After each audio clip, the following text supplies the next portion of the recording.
നിങ്ങളെല്ലാവരും ഇപ്പോൾ Bobby ചെമ്മണ്ണൂരിന്റെ direct selling കമ്പനിയിലല്ല work ചെയ്യണത്. പകരം ഒരു സ്ഥാപനത്തിലാണ് വർക്ക് ചെയ്യുന്നത്. നമ്മളെല്ലാവരും ഒരു ഓഫീസിലാണെന്ന് വിചാരിക്കുക. ഇപ്പൊ നമ്മൾ വർക്ക് ചെയ്യണതനുസരിച്ച് നമുക്ക് പൈസ കിട്ടണില്ലെങ്കിൽ മുതലാളിനെ പിന്നെ മുതൽ നല്ല രീതിയിലാണോ പറയാ? അതുവരെ മുതലാളിനെ കുറിച്ച് നല്ലതൊക്കെ പറഞ്ഞ നമ്മൾ പിന്നെ മുതലാളിനെ കുറിച്ച് എങ്ങനെയായിരിക്കും പറയാ? പൈസ തരാതിരുന്ന മുതലാളിനെ കുറിച്ച് നല്ലത് പറയോ? 1 മാസം, 2 മാസം, 3 മാസമൊക്കെ കഴിയുമ്പോ പിന്നെ ഇന്നസെന്റ് മറ്റേ സിനിമയില് മറ്റേ തിലകനെ ചീത്ത വിളിക്കണ പോലെ പറഞ്ഞിട്ട് പോവില്ലേ? അതൊരു ലോട്ടറി അടിച്ചപ്പോഴായിരുന്നു പറഞ്ഞത്.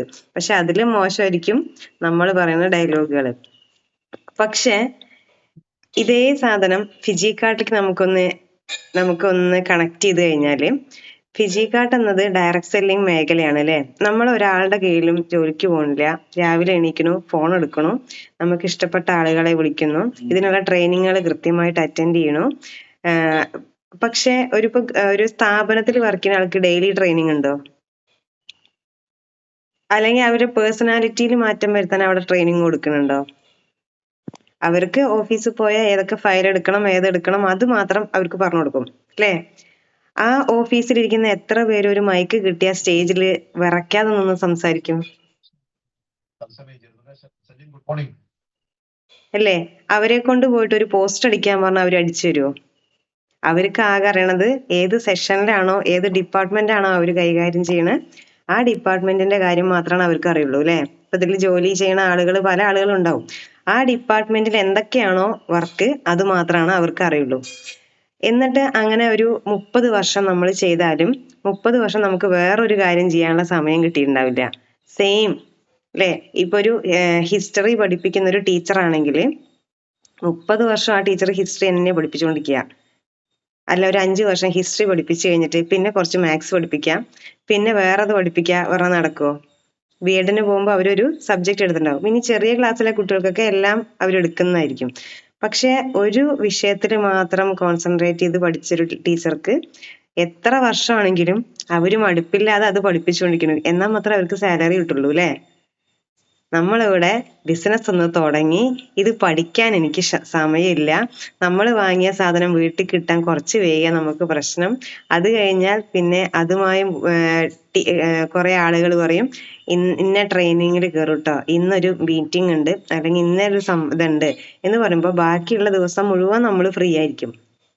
പക്ഷെ ഇവിടെ അതൊന്ന് പറയുമ്പോഴേക്കും അന്നായിരിക്കും ഫുള്ളും തിരക്കും അല്ലേ?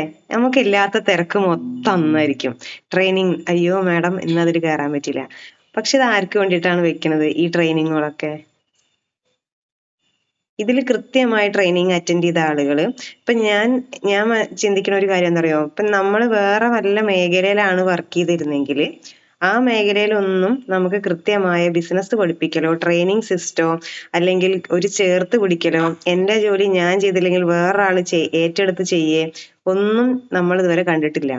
ഇപ്പം ഇനി ഇതേ സ്ഥാപനത്തിന്റെ ഒരു ജോലി നമ്മൾ പറഞ്ഞു അല്ലെ? നമ്മളിപ്പോ ഇതിലിപ്പോ ജനാർദ്ദനൻ സാറ് ഒരു സ്ഥാപനം നടത്തുന്ന ഒരു വ്യക്തിയാണ്.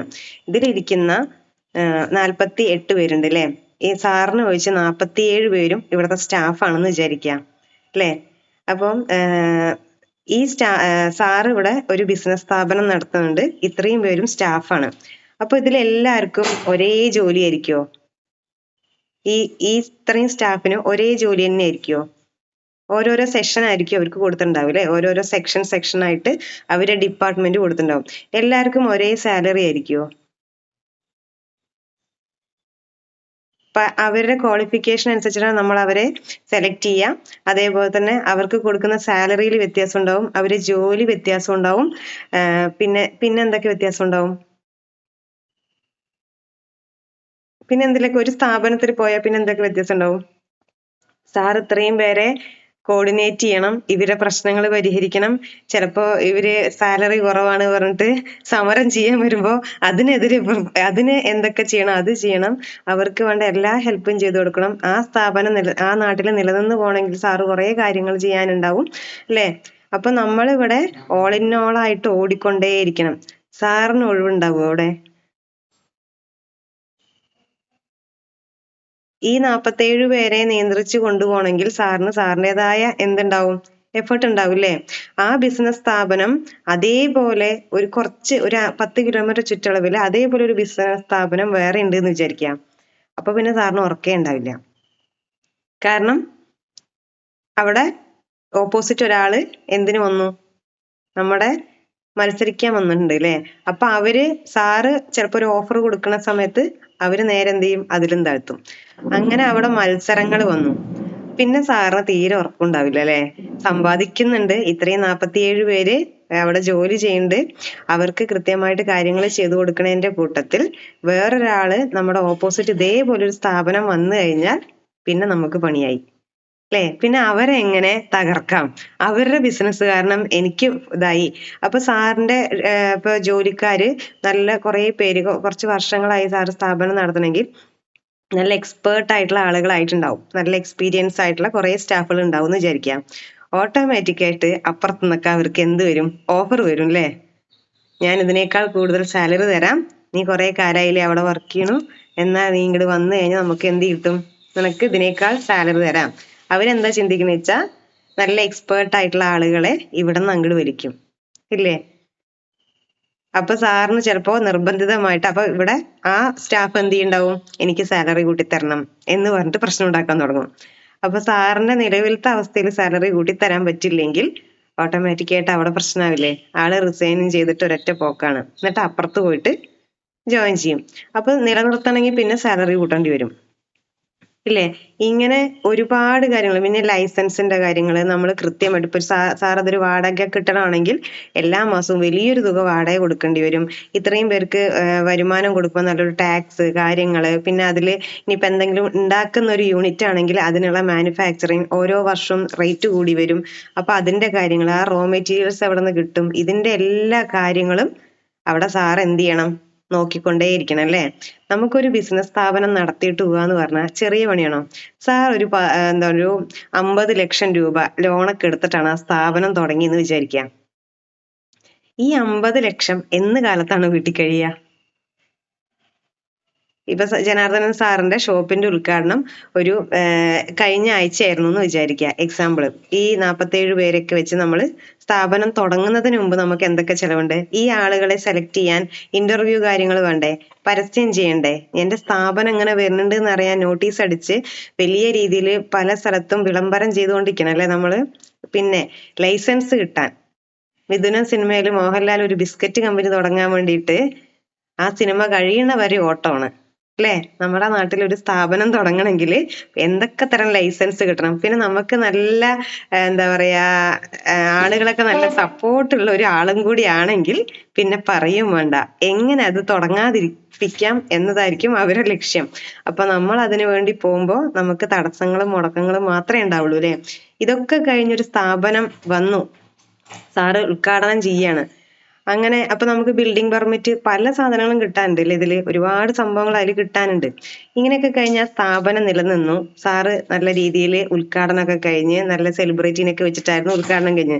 സെലിബ്രിറ്റിക്ക് പൈസ കൊടുക്കണ്ടേ അല്ലേ? വെറുതെ വന്നിട്ട് ഒരാള് ഒരു റിബൺ കട്ട് ചെയ്ത് തരുമോ? ഇല്ല. അപ്പൊ അതിന് നല്ലൊരു പൈസ സാറ് വേറെ ഇറക്കിയിട്ടുണ്ടാവും. അന്ന് വന്ന ശിങ്കാരിമേളോ ഇനിയിപ്പോ വന്ന ആളുകൾക്ക് കുറച്ച് എന്തെങ്കിലുമൊക്കെ രാവിലെ കഴിക്കാൻ കൊടുക്കാനും ഇതിനൊക്കെ ആയിട്ട് നല്ലൊരു രൂപ ഉദ്ഘാടനത്തിന് നല്ല രൂപ ചെലവായി. വീണ്ടും പിറ്റേ ദിവസം മുതൽ റൺ ചെയ്യാണ് ഈ ഒരു സ്ഥാപനം. ഒരു മാസം എന്ന് പറയണത് ഇതാ പറയുമ്പോഴേക്ക് കഴിയും അല്ലെ? ഈ ഒരു മാസം കഴിയുമ്പോൾ ആ കെട്ടിടത്തിന്റെ വാടക കൊടുക്കണം.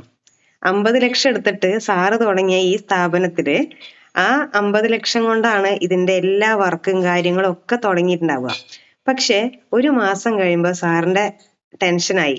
ബിസിനസ് ഏത് രീതിയിൽ പോകും? പുതിയൊരു സ്ഥാപനം ആവുമ്പോൾ നമുക്ക് അതിന്ന് വരുമാനങ്ങൾ വന്നിട്ടുണ്ടാവും, ഉദ്ഘാടന ദിവസമൊക്കെ നല്ല പൈസയൊക്കെ വന്നിട്ടുണ്ടാവുമായിരിക്കും. പക്ഷെ അതൊന്ന് റൺ ചെയ്ത് ലെവൽ എത്തുമ്പോഴേക്കും ആ ഒരു മാസം കൊണ്ട് സെറ്റ് ആവുമോ? ഒരിക്കലും ആവില്ല അല്ലെ? അപ്പൊ എന്താവും അവിടെ സംഭവിക്കാം? ഒരു മാസം കഴിയുമ്പോൾ വാടക ചെറിയ വാടകയായിരിക്കുമോ? വലിയ സ്ഥാപനത്തിന് നല്ലൊരു വാടക ഉണ്ടാവും അല്ലെ? പിന്നെ കറണ്ട് ബില്ല്, അതേപോലെ എന്താ പറയാ, പിന്നെ സ്റ്റാഫിനൊക്കെ പൈസ കൊടുക്കണം. പ്രൊഡക്റ്റ് ഇറക്കിക്കൊണ്ടേ ഇരിക്കുന്ന ഒരു സ്ഥാപനമാണെങ്കിൽ ആ സമയമാകുമ്പോൾ നമ്മൾ ആ ഉദ്ഘാടനത്തിന് വെച്ച സാധനങ്ങൾ മാത്രം മതിയോ ഷോപ്പില്? ഇപ്പൊ ഒരു ബേക്കറി ഒക്കെ ആണ് വിചാരിക്കുക. അപ്പൊ നമ്മളെ ഉദ്ഘാടനത്തിന് വെച്ച സാധനങ്ങളും കൊണ്ട് ഒരു മാസം കഴിഞ്ഞിട്ട് തുടർന്ന് കൊണ്ടുപോകാൻ പറ്റുമോ? ഇല്ല അല്ലെ? അപ്പൊ നമ്മൾ വീണ്ടും പൈസ ഇറക്കണം. റോളിങ്ങിന് പൈസ വേണോ? ജനാർദ്ദനൻ സാറിന്റെ കയ്യില് റോളിങ്ങിന് പൈസ ഉണ്ടാക്കിക്കൊണ്ടേയിരിക്കണം അല്ലെ? പിന്നെ ടെൻഷൻ അല്ലെ, ഡിപ്രഷൻ, വേറെ പ്രശ്നങ്ങള്, ഇതൊക്കെ ഉണ്ടാവും. നമ്മുടെ കയ്യിൽ എപ്പോഴും നിറയെ പൈസ ഉണ്ടെങ്കിലാണ് ബിസിനസ് സ്ഥാപനം അടിപൊളിയായിട്ട് പോവുക അല്ലെ? അപ്പൊ ഈ സ്റ്റാഫിനെ നമ്മൾ നോക്കണം. ഇതൊക്കെ നോക്കിയിട്ട് ഒരു മാസം കഴിയുമ്പോൾ ഈ 50 ലക്ഷം എടുത്തത് ബാങ്കുകാര് നീ രക്ഷപ്പെടും, ഒരു 5 വർഷം കഴിഞ്ഞിട്ട് നീ അടവ് തുടങ്ങിയാൽ മതി, ഇങ്ങനെയൊക്കെ പറഞ്ഞിട്ടാണോ നമുക്ക് പൈസ തന്നിരിക്കുന്നത്? ലോൺ അടയ്ക്കണ്ടേ?